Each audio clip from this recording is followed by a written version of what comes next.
I ruined my sister's gender reveal out of spite. Straight into it, my sister had been sleeping with my then boyfriend and only revealed the fact after we got engaged. So, as to save me from getting married to a cheater, and because she felt remorseful and ashamed. I broke up with him and cut off my sister, only tolerating her during family gatherings, which I rarely ever came to if I knew she was going to be there. I moved to another state for a job and to start afresh, so I've been away from home for quite a while. Months later, I was told my sister and ex boyfriend got engaged. To say I was livid was an understatement, but I wasn't going to let them disturb me from my life. Again, I don't understand the fascination with being with someone who is with your sister. That is disgusting. Gross. Bleh. I came back recently at my mother's request since she assured me my sister wouldn't be there, only to find out she was in fact there. I managed to calm myself and pretend I was okay with everything. Deep down, I was upset. More at my mom for lying to me. It turns out they called me for my sister's planned gender reveal party, which I would never have attended had I known beforehand. I never even knew she was pregnant, but I was there already, so I had to put on a fake smile. See, this is what the problem is with families too, right? She did wrong. The sister did wrong, but yet the family is encouraging and like, la da da da da. You gotta exile those people. When they do shit like that that's messed up, you have to show them that they did something wrong. So you exile her and you keep in the sister who was wronged. Like, why are you still supporting her after she did all that bad shit to one of your own kids? Night came, and for the first time in a long time, my sister engaged me in a conversation and apologized for everything and wanted to make up. I wanted to bite her head off and to tell her to go to hell because the freaking audacity. But then she told me about the gender of her baby. She already knew, to try and rekindle the times where we used to tell and trust each other with everything. At some point, as we were talking, I was reminded of when we used to be best friends, and honestly, I was tired of the bitterness and wanted to let bygones be bygones. I watched her plan out everything, spend a ton of money, and get excited and all. But just the night before the gender reveal, my ex-boyfriend showed up, and it took me right back to the past. It kept playing over and over in my head how I was betrayed by them, and I got absolutely pissed at how they were happy even after what they did to me. I realized I never had the intention of ever forgiving them, so in an attempt to get back at them, I told everyone of the gender of the baby right there and then. One glance at her, and she was on the verge of tears, staring at me with a cheating scumbag. She didn't say anything and just stormed off. It was awkward. Everybody immediately knew why I did it, so it didn't come as a surprise. Nobody said anything, and we all called it a night. I'm not going to lie, it felt good seeing them distraught. It brought me a sense of comfort. All their money had gone to waste since she was upset and refused to leave her room, so the reveal never happened. The house is quiet, but I can see the judgmental looks I'm getting from everyone, so I'm booking a flight back because there's no point in me being here anymore. I don't feel an ounce of regret. In fact, I feel peaceful and at ease. I think they deserved it. And all of that family that is going to support her and her cheating ass baby daddy and herself are bad people too that you need to cut out. If someone wrongs me and you love me and you're my family, you're not going to be friends with them either. What the heck?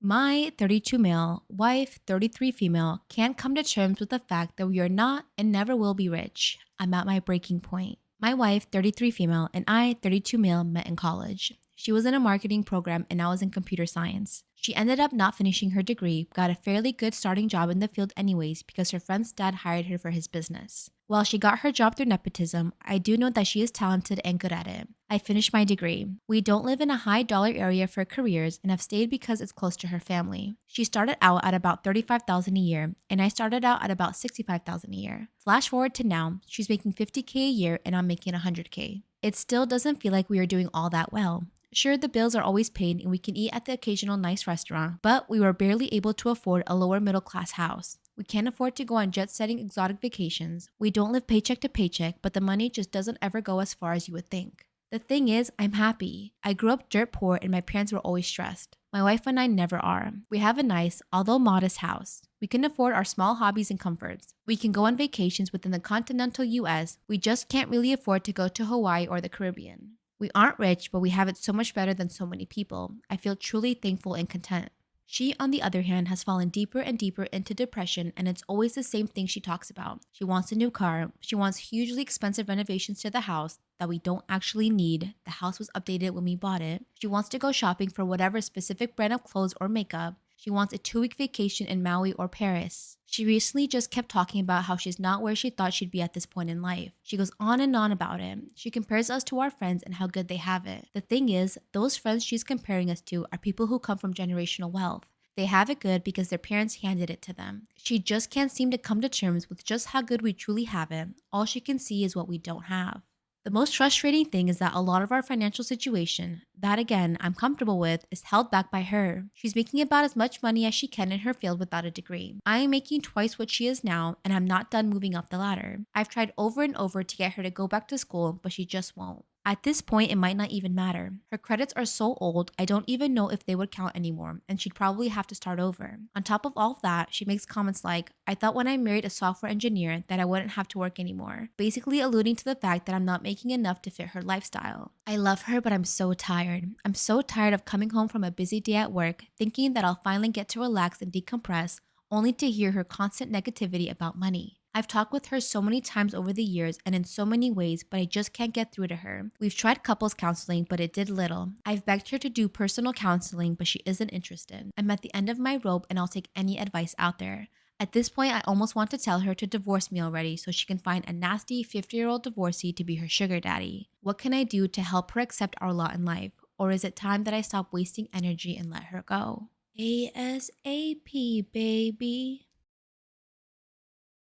Am I the asshole for disrespecting my partner's culture by calling pasta noodles? Pretty much the title. My partner, male 23, said I, female 20, disrespect his Italian heritage / culture because I call pasta noodles instead of pasta. I'd understand if I was purposefully mispronouncing the dishes themselves, but I'm not. I'd even understand if they were used almost exclusively in Italian culture, but they aren't. I've had / have Italian friends, even knew someone straight from Italy, and no one's ever said anything about me calling them noodles, so I don't understand why it's such a big deal, but he gets pretty upset, so I feel like I might be the asshole, but at the same time, a part of me feels like he's overreacting. Am I the asshole? I feel like eventually that man is gonna hit you. I just feel like that's something so minuscule to get like mad about. Like, It's weird. I feel like that's like telling of something. I don't know what, because I don't know your man, but I feel like there's some underlying something going on, and I feel like you should break up with him. Like, I don't know. I feel like he's getting mad over that. You should leave, because that's something so weird to be mad about. And then also like Italian culture. Can we like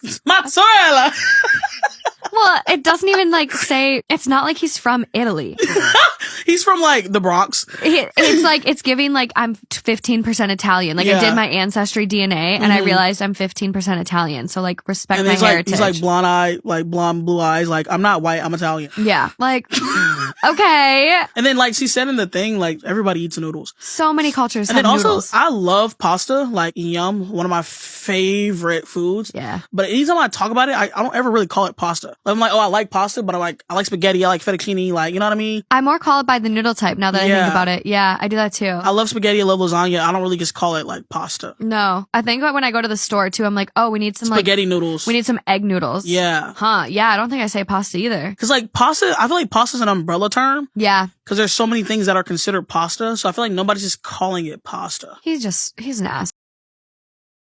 Am I wrong for wanting my boyfriend to cook after he invited more people than planned? So my 23 female boyfriend, 25 male, and I were supposed to host a dinner for us and another couple we met on vacation, and I'm supposed to be in charge of the cooking. 2 days ago, before going to work, my boyfriend tells me that he forgot to tell me he invited our neighbors and their 3 children. I was kind of annoyed he didn't ask me first, but whatever, I said okay. Next time ask me if I'm okay with it first. Well, after coming home from work the same day, he tells me that he invited 2 of his other colleagues, and they'll come with their wives and kids. And they have 1 kid each, so that'll make 2 more children. I got upset when he told me this because 1, he invited 6 more people without asking me first, and again, 2, he told me that I needed to make a different dish for his colleagues' kids because they won't like what I'm planning to cook. So I told my boyfriend he needs to be the one cooking because I don't want to do it anymore. I think that's fair. Am I wrong for wanting my boyfriend to cook after he invited more people than planned? Not only did he invite 6 more people without asking me, but he also told me I need to make a different dish for his colleagues' kids because they won't like what I'm planning to cook. So I told my boyfriend that he needs to be the one cooking because I don't want to do it anymore. He asked me why, as I initially did agree to cook, and I said initially I agreed to cook for 4 people, not 15. I added that it'll be easier for him to cook for 15 people anyways because he has his whole afternoon free while I'll be working until 4 p.m. But my boyfriend doesn't agree and thinks it's unfair of me to have agreed to cook just to take it back last minute. So I told him that once I come back from work, I can help him with the kids' food, but he needs to do the rest. Well, he doesn't want to and even threatened to cancel the whole thing if I don't cook. I want to know, after inviting the first few people and then her telling him not to, why would he go back to work and invite so many more people without even asking?